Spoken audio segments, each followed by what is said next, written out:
ভোলাতে battery চালিত অটোরিকশার দৌড়ান্তে বাড়ছে যানজট। বিস্তারিত জানাতে সরাসরি যুক্ত হচ্ছেন সহকর্মী ছোটন সাহা। ছোটন, এ নিয়ে প্রশাসন কোনো পদক্ষেপ নিয়েছে কিনা বিস্তারিত আমাদেরকে জানাবেন।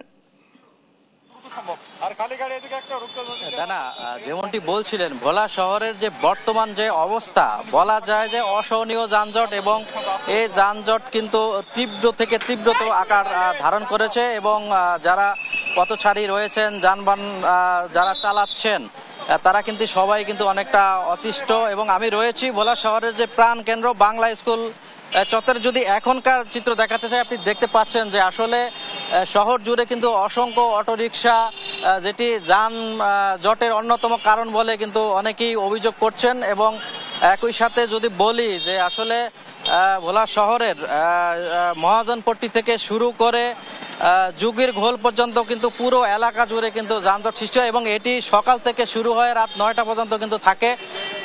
যারা পথচারী রয়েছেন, ব্যবসায়ী রয়েছেন, তারা বলছিলেন যে আসলে 5 থেকে 10 মিনিটের পথ কিন্তু তাদের যেতে 30 থেকে 35 মিনিট লাগে, এবং এই কারণে তাদের ভোগান্তি বেড়ে যাচ্ছে। কোনো মতেই কিন্তু এই যানজট কমানো যাচ্ছে না, যদিও ট্রাফিক বিভাগ এই যানজট নিরসনের চেষ্টা চালাচ্ছে। আমরা একটু ট্রাফিক বিভাগকে লাইভে যুক্ত করব এবং বলতে চাই, এই যে যানজট নিরসনে আপনারা কি ব্যবস্থা নিয়েছেন? ধন্যবাদ। মাননীয় পুলিশ সুপার ভোলা মহোদয়ের দিক নির্দেশনায় ভোলা ট্রাফিক পুলিশ নিরলস পরিশ্রম করে যাচ্ছে। আসলে যানজট নিরসন করবে আমরা বিভিন্ন সচেতনামূলক কার্যক্রম পরিচালনা করছি, এবং কিছু কিছু সময় আমরা আইনগত ব্যবস্থা নিচ্ছি এই থ্রি হুইলার। আর সবচেয়ে বড় কথা হচ্ছে, ভোলা জেলায় প্রয়োজনীয় অতিরিক্ত হচ্ছে থ্রি হুইলার এবং অটো। তাছাড়া সদর রোড একটা নেরো রাস্তা, এখানে বিভিন্ন ক্লিনিক, হাসপাতাল, বিভিন্ন ব্যবসা প্রতিষ্ঠান থাকার কারণে আসলে মূলত যানজটের সৃষ্টি হচ্ছে। ধন্যবাদ।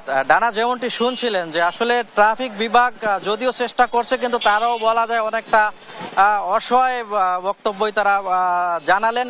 এখানে যে অবস্থাটি তৈরি হয়েছে যানজট নিরসনের, এলাকাবাসী এবং ব্যবসায়ীরা বলছিল যে আসলে এই শহরের সদর রোড জুড়ে আপনার অবৈধ যে স্থাপনাগুলো রয়েছে এবং যত্রতত্র যে পার্কিং ব্যবস্থা, এই দুটি কারণে কিন্তু যানজট বেড়েছে। এবং অন্যতম যে কারণ সেটি হচ্ছে অটোরিকশা, অর্থাৎ 3 চাকার যে থ্রি হুইলার রয়েছে, সেটির কারণে যানজটের তীব্র থেকে তীব্রতর আকার ধারণ করেছে। কারণ এই শহরে অন্তত 10,000 অটোরিকশা রয়েছে, যেটি দাব দিয়ে বেড়াচ্ছে, এবং এর কারণে এই যানজট সৃষ্টি হচ্ছে। এবং যারা শহরবাসী রয়েছেন, পৌরসভার যারা বাসিন্দা রয়েছেন, তারা প্রতিনিয়ত এই যানজটের কারণে ভোগান্তি পোহাচ্ছেন, এবং তারা দাবি তুলেছেন এই যানজট নিরসনে যাতে ব্যবস্থা নেওয়া হয়। আমার সাথে পুলিশ প্রশাসনের সাথেও কথা হয়েছে, তারা বলছিলেন যে ভোলার যে 9টি স্পটে তাদের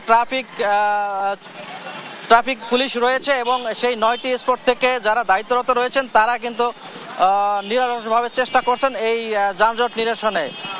তো এ ছিল ডানা আমার কাছে ভোলাতে যে যানজট সার্বিক পরিস্থিতি। ডানা, ধন্যবাদ।